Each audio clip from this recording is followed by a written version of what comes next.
आज का व्याख्यान बीए प्रथम वर्ष के छात्र छात्राओं के लिए जो काव्य के विशिष्ट तत्व काव्य शास्त्र के अंश से जुड़ा हुआ है।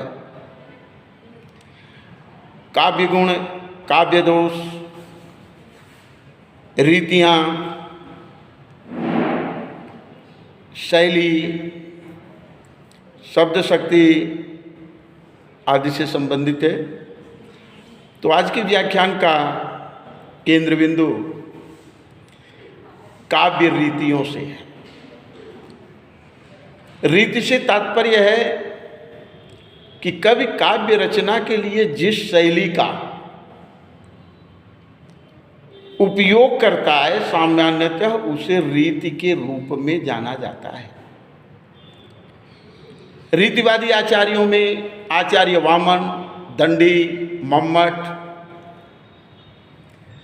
आज तो रीतिरात्मा काव्य यानी रीति को काव्य की आत्मा मानती है कि रीति विहीन रचना प्राण रहित व्यक्ति के शरीर के समान होती है। जैसे शरीर का महत्व आत्मा के द्वारा प्रकाशित होता है, उसी प्रकार एक श्रेष्ठ काव्य समुचित रीतियों के प्रयोग के द्वारा प्रकाशित होता है, जो पढ़ने वाले पाठक या श्रोता को आकृष्ट करता है। अर्थाभिव्यक्ति की दृष्टि से, रसानुभूति की दृष्टि से रीति काव्य रचना के लिए आवश्यक तत्व के रूप में स्थान प्राप्त की। इस रीति शब्द की व्याख्या को लेकर के आचार्यों में वैचारिक मतभेद है। आचार्य वामन तो इसे मार्ग के रूप में अपनाते हैं कि यह एक मार्ग है, यानी कवि श्रेष्ठ रचना करने के लिए जब शास्त्रानुसार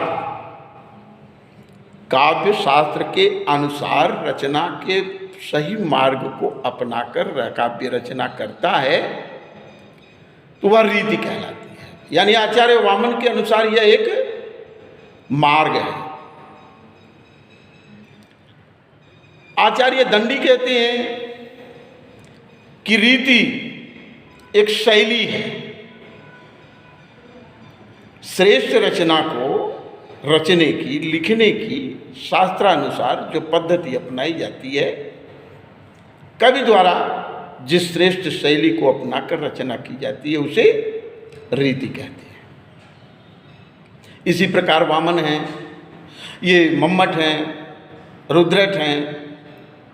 मम्मट जी कहते हैं कि यह एक तरीका है, श्रेष्ठ रचना की अभिव्यक्ति का तरीका ही रीति कहलाता है। फिलहाल सभी आचार्यों के अपने अलग अलग मत हैं, लेकिन सबका उद्देश्य ये है कि रीति काव्य का वह तत्व है जिसके माध्यम से कवि श्रेष्ठ रचना, चाहे अर्थाभिव्यक्ति की दृष्टि से हो, चाहे रसाभिव्यक्ति की दृष्टि से हो, वह रीतियों के माध्यम से ही रचता है, लिखता है। अब रीतियां प्रमुखतः तीन हैं: वैदर्भी, गौड़ी और पांचाली। इस पर भी कुछ विद्वान एक मत हैं, कोई प्रथमा, मध्यमा, तृतीया करके संबोधित करते हैं। वामन कहते हैं गुणों से जोड़ते हुए कि ये रीति ही गुण है। वैदर्भी माधुर्य गुण, गौड़ी ओज गुण, पांचाली प्रसाद गुण। यह मानकर उन्होंने जो 10 गुण के भेद किए, उन्हीं में रीतियों को भी समाहित करते हैं। फिलहाल हम एक एक रीति पर क्रमानुसार विचार करते हैं। सबसे पहले वैदर्भी रीति। ये नाम कैसे पड़ा? इस रीति का सर्वाधिक प्रयोग विदर्भ प्रांत के कवियों द्वारा किए जाने के कारण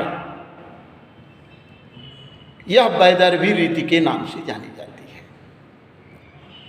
जिसके अंतर्गत श्रृंगार, हास्य, शांत रसों की अभिव्यक्ति होती है। इसी रीति के अंतर्गत माधुर्य गुण का समावेश कर कवि एक श्रृंगारिक सुकोमल शब्दों का चयन कर श्रृंगारिक, हास्य, करुण, शांत रस प्रधान रचना करता है। इसके अंतर्गत महाप्राण की ध्वनियों का, द्युतीकरण के वर्णों का, समास युक्त शब्दावलियों का, कठोर वर्णों का प्रयोग निषेध रहता है। प्रत्येक वर्ग के प्रथम और द्वितीय वर्ण ही इस रीति के अंतर्गत, वैदर्भी रीति के अंतर्गत प्रयुक्त किए जाते हैं। द्युतीकरण के वर्ण टवर्ण, कर्णकटु, कठोर वर्ण, महाप्राण की ध्वनियाँ, जैसे प्रत्येक वर्ग का द्वितीय और चतुर्थ वर्ण महाप्राण है। कवर्ग, चवर्ग, तवर्ग, टवर्ग, पवर्ग, प्रत्येक वर्ग का द्वितीय और चतुर्थ वर्ण महाप्राण की ध्वनि है। प्रथम और द्वितीय ये अल्पप्राण। तो ज़्यादातर इसके अंतर्गत यानी वैदर्भी रीति के अंतर्गत माधुर्य गुण के अंतर्गत प्रयुक्त किए जाने वाले वर्णों का ही प्रयोग किया जाता है। कठोर वर्णों का निषेध रहता है, टवर्ण का पूर्णतः निषेध रहता है, समास युक्त द्युतीकरण के वर्णों का निषेध रहता है। कवि सरल, सहज, सुकोमल वर्णों का प्रयोग करते हुए काव्य रचना करता है, जिसके माध्यम से श्रृंगार, करुण, हास्य और शांत रस की निष्पत्ति कराता है, अभिव्यक्ति करता है। हमारे ख्याल से समय के अनुसार यह प्रथम व्याख्यान यहीं पर समाप्त करते हैं। इसी प्रकरण से जुड़ा हुआ द्वितीय व्याख्यान के अंतर्गत हम अपनी बात आगे बढ़ाएंगे। धन्यवाद।